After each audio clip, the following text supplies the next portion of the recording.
May it please the court, opposing counsel, members of the jury. All the symptoms were there, but Dr. Coulter failed to diagnose them. In just a short 90 minutes, an emergency room doctor successfully diagnosed and treated Beau Bridger for trichinosis, something that Dr. Coulter failed to do over the course of 3 long weeks. Even though that during those 3 weeks, Beau Bridger was continuously exhibiting key symptoms of this terrible illness. The truth is that Dr. Coulter wasn't paying attention. Dr. Coulter missed this diagnosis. And as a result, my client is incapacitated, dealing every day with long-term brain and motor issues. Now, as my co-counsel explained earlier, in tonight's case, both sides have a burden. And the defense, well, they failed to meet their burden.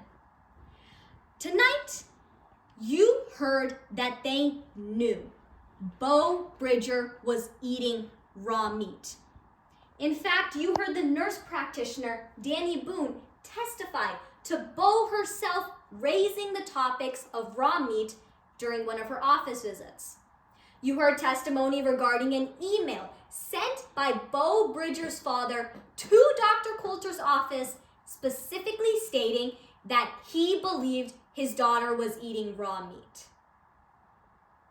Now, in terms of our burden, for the entirety of the 3 weeks that Beau Bridger was sick, all the symptoms were there, ready for Dr. Coulter to diagnose and treat at any moment, but he failed to do so. That, ladies and gentlemen, is negligence. That is Dr. Coulter breaching the standard of care. Now, in the beginning of tonight's trial, my co-counsel asked you to pay close attention to the evidence presented. I'd like to review those points now.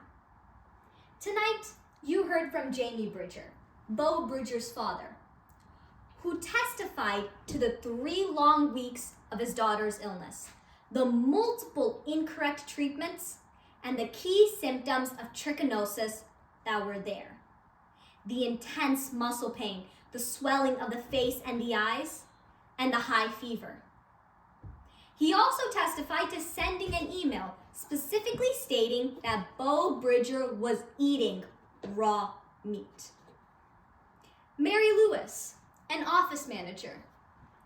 In fact, Mary Lewis was an employee of Dr. Coulter himself, and since things were so bad at the office, she is now testifying on behalf of the plaintiff. And even she was worried that Beau Bridger wasn't getting any better. Yet Dr. Coulter never sent her to see a specialist. Lastly, you heard from the emergency room doctor, Dr. Sylvan Hart, who testified to Beau Bridger suffering from intense muscle pain as well as swelling of the face and the eyes. However, Dr. Coulter never completed a full physical examination on that intense muscle pain. They never charted the swelling of the face and the eyes.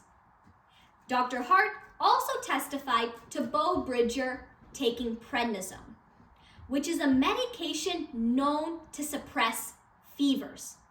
However, Dr. Coulter, the doctor who's been prescribing her this medication for over a decade, failed to account for it when measuring her fever.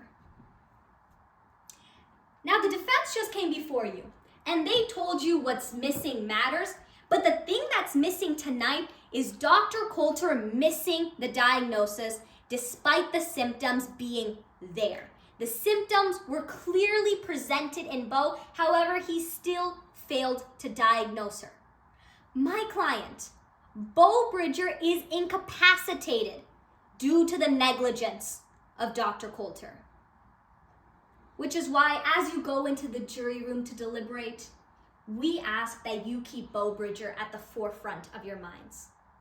Because she is not able to be here and speak for herself, we're asking you to be her voice. Which is why we respectfully ask that you return a verdict in favor of the plaintiff, Beau Bridger, finding Dr. Coulter's family medicine practice negligent. Thank you.